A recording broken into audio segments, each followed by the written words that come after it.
Hello, I am Natavi Orion. I have the great pleasure of sitting here with Anielle Reid here at Ispresso at Park in Union City, New Jersey.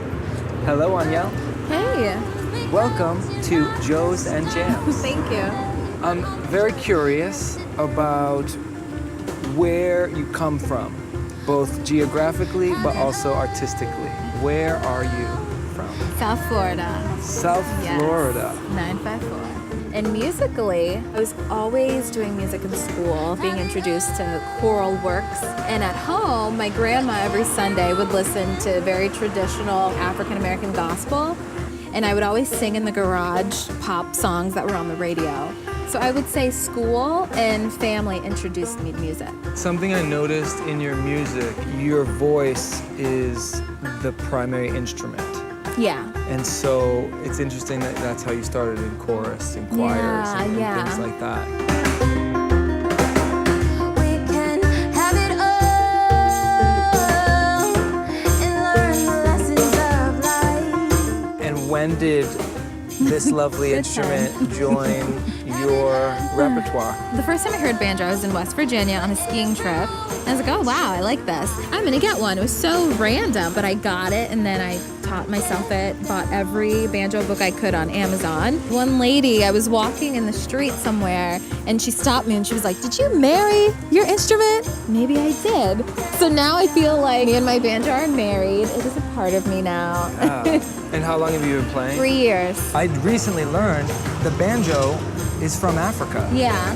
That's where the instrument came from, and so all our cultural associations with it, at least here, are Americana, Appalachia, bluegrass, country, and so it's pretty cool to see all of these intersections of cultures. They live inside of you because you are an intersection of so much of that. Yeah. And so the way that you're just basically expressing your natural self is showing all of those intersections in such a beautiful way. Thank you. Yeah, thank you.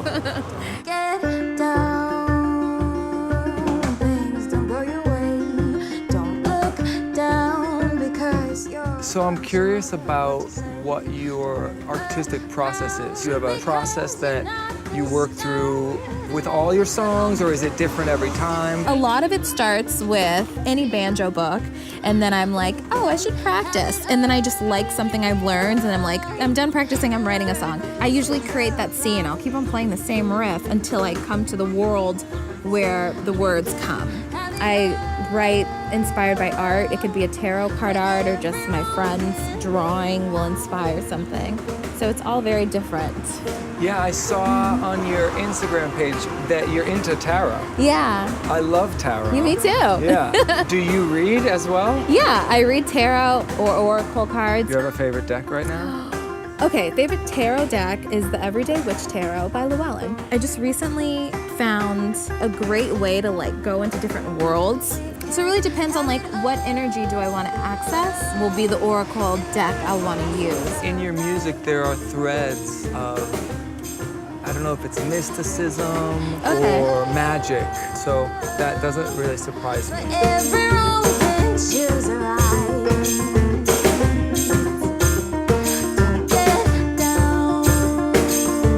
In that vein of those alternate realms, which I find songs live in those spaces. The gift of the artist is to enter into those spaces and sort of bring something back to share.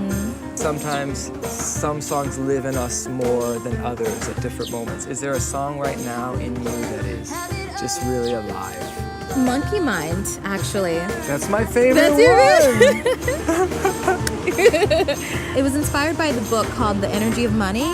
I don't feel like I'm suffering from monkey mind and ego kind of running my life, but energetically it speaks with me because I think that song was the turning point for me in realizing I really want to be actively writing from my higher self and allowing people to talk about other things that aren't really in music. It aligns kind of with what I would say my purpose is right now, is to highlight your energy and the control you can have over your life in a fun way. Because you're not the star today, but only just yesterday.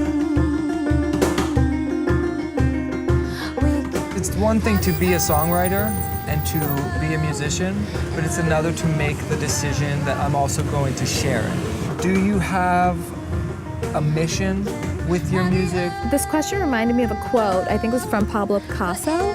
It was kind of along the lines of, your purpose is to find what you're good at, and then the mission is to just give it away. I found that people like hearing my voice. I feel like I'm writing now like really good songs. I'm just all about, I'm gonna be my authentic self, and I think that inspires people. Going back to when I was in Florida, I never really felt Floridian because I was a little different. I'm using that to my advantage to tell people that just do whatever you want. It can be something so simple as me just writing some song about monkey mind and putting it out, and ta-da! We can have it all, but everyone can choose a ride. I guess I'd like to close with, where are you setting your sails? My mission, I guess, is kind of exposing people to the banjo in a different light. So it's not just bluegrass, it's not just Scruggs style and clawhammer. Musically, I want to have, which I've been doing, is banjo with cajon, banjo with different drums, banjo. I played banjo with ukulele, with piano. Musically, it's writing really accessible music.